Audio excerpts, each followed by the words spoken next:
Good morning. Welcome to Euro Truck Simulator 2. This is David Steele, as always. Well, almost as always. I've got ahead and started up this truck. This is a late 90s Mercedes-Benz Actros. This is the Mark 1. Now, I remember these in the UK. I never drove one, I'm not a trucker, but I like the look of them. And I had plenty of time in late 90s Mercedes, so this is very familiar. Let's take a quick look at the dashboard here.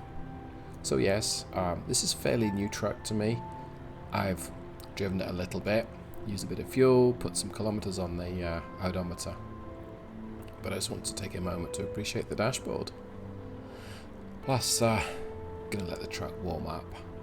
Today we are hauling a very heavy load, so we'll take a look at that in a second, but let's just jump out the cab and take a look at the truck. So, wow, looks like I'm sprinting around this morning. There we go. So I've chosen metallic Smurf blue. I think that's what happens if you puree a Smurf with some gold flakes or silver flakes to convert it into paint. I remember a local haulage company having this color Mercedes. Had a few more stickers on it, but there we go. And there you go, truck of the year 1997. Oh, this is my cargo. It's one of those weird flatbed trailers where whoa, it's listing. I wonder if I've got a flat tire. It's listing quite badly to the right. And why is it by itself? Well, I didn't fit in a parking spot. It was late last night, so I abandoned my load over here. Still looks good, nothing's missing. Let's just check under the front, make sure the airlines are intact. Yep, looking good. So I abandoned my load last night and parked the Mercedes around the corner. This, get out of your way. Yeah, this is £112,000. And I am using the least powerful engine in the Mercedes. It's the OM501. It's a 12-litre engine. It's about 310 horsepower. I think 1400 or 1450 newton meters of torque. So not the most powerful. It's using a reasonably short gear 12-speed. It's manual today. None of this automated stuff. So let's get the lights on and pick up my cargo.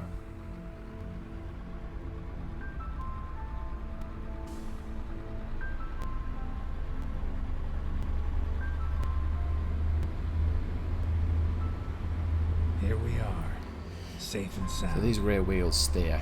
It's kind of maneuverable, but it can do the unexpected. But just a straightforward pickup here. Hopefully no one will come through the truck stop and interfere, or hopefully I'll not be interfering with anyone. Try and make it a fairly clean grab. Yeah, it seems pretty quiet.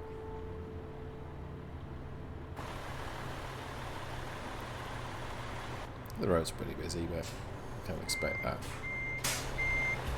It should be out of this guy's way. Okay.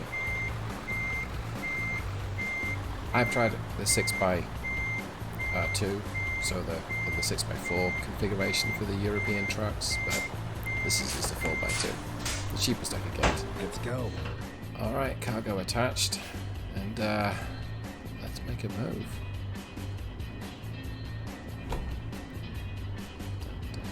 Clear on the left, we'll start to move off, and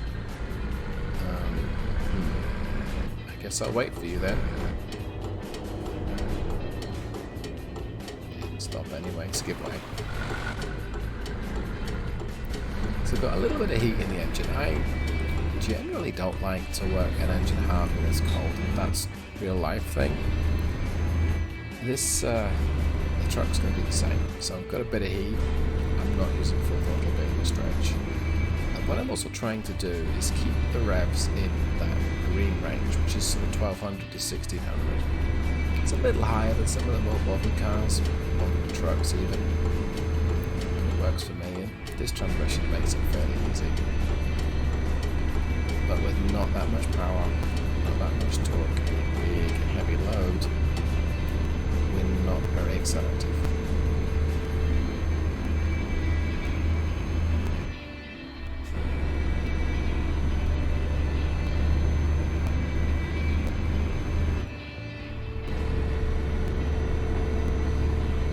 the best way to put some heat in the engine though, right? Let's get it working, moderate load, until we put it under higher load.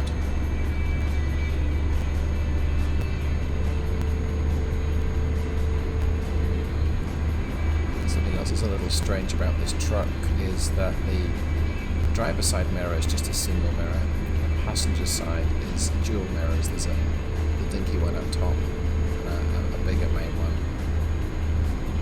The Mercedes-Benz passenger cars had a normal sized driver's side mirror and a kind of tiny little passenger side. It's just a quirk of this era of Mercedes cars.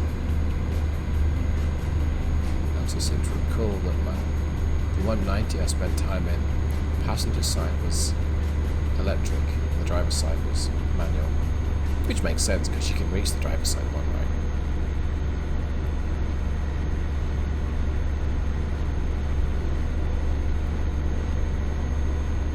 Yeah, we're just keeping it in this lower gear going up this hill. It's we're close to having to change down there, but so far so good.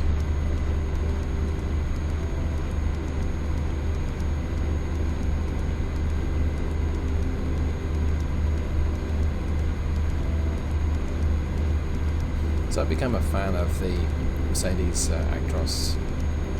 The newer one has a wonderfully quiet cabin. This one's not so quiet. And it may not have the most powerful engine in the game by a long shot, but it's perfectly tractable. It's well suited to this gearbox too. There are 3 gearbox boxes available with this mod. I think the first 2 are the same transmission, just with one's got a retarder. This is the one with a retarder. And the third option is the automated manual.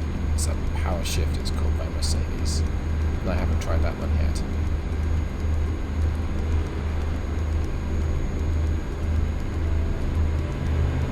We'll be changing up soon, I reckon. Just help it out. There we go. Okay, that. Holding it on to close to 1600 RPM just to help it a little.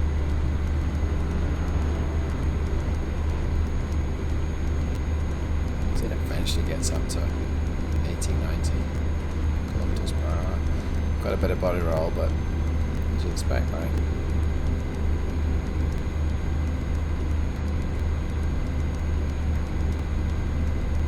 So for economy's sake, I should probably just try and stick to 80.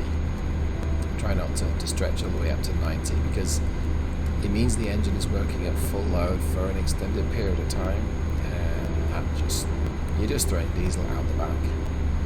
But I would like to see how stable a towing platform it is at 90. If I can get there, plus that extra bit of speed, like now, helps when you come to a gradient on the way up. You're not grabbing 2 or 3 gears lower. Keep it in your lane, David. I can't drive very well with the external view.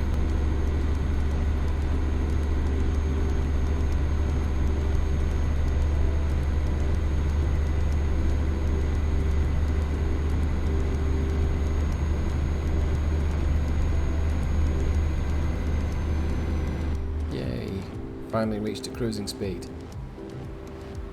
Maybe, although I think we started to descend a little. So above the tachometer is the trip computer, which looks like it's taken from the Mark, or later Mark 3, is it maybe? And it's a little squashed. I can more or less read what it says. I can read it as well as I need to. Get in your lane, David. So I'm using a few sound mods with ETS2. I removed my traffic mod. I can manually change the traffic out. Oh, this isn't. So the other thing about having such a heavy payload is that it takes a long time to slow down, so that's why I'm using the engine brake some distance away from these slower vehicles.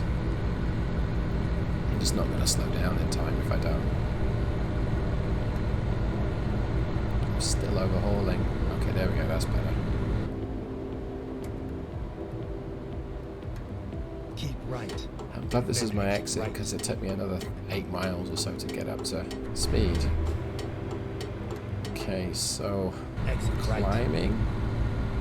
If I manage my energy carefully, I won't need to necessarily stop for the roundabout, subject to traffic. Roundabouts are not fun with this long, heavy cargo.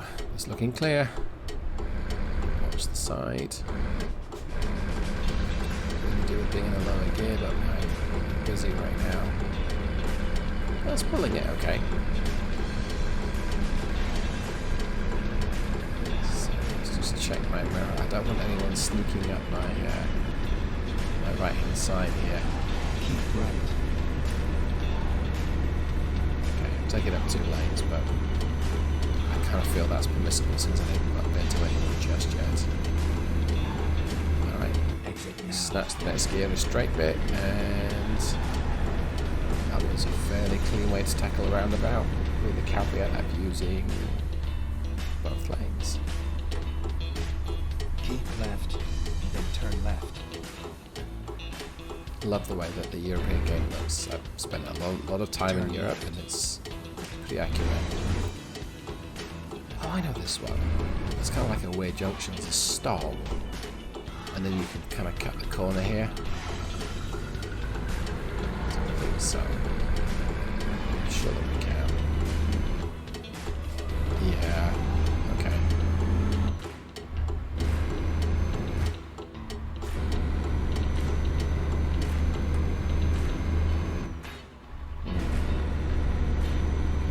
I'm sure I've been here before, but maybe not.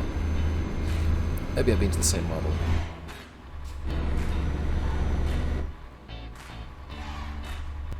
So it's unusual for me to play Euro Truck Simulator 2 with manual, because most modern trucks in Europe seem to be these automated manuals. Turn This left. style thing as well. Turn Yeah, I left. was right. This is that kind of like left turn where you can cut the corner into the yard, but you probably shouldn't if you want to park it yourself. Not sure I'll be doing that today with this trailer. Turn right. You have arrived at your destination. Thank you, GPS. Your route guidance is now I do not finished. fancy doing that at all. Alright, well, let's see how well I did. That's about 4 miles per gallon, which is not great. Well, it's been a pretty enjoyable journey, I have to say. Fairly easy, not too many roundabouts to negotiate in the bit that we saw today. If you like what you've seen, fantastic. Go ahead and give it a like. If you didn't like it, I'm sorry, but click dislike. You can subscribe for more, and I'll see you in the next one. Goodbye.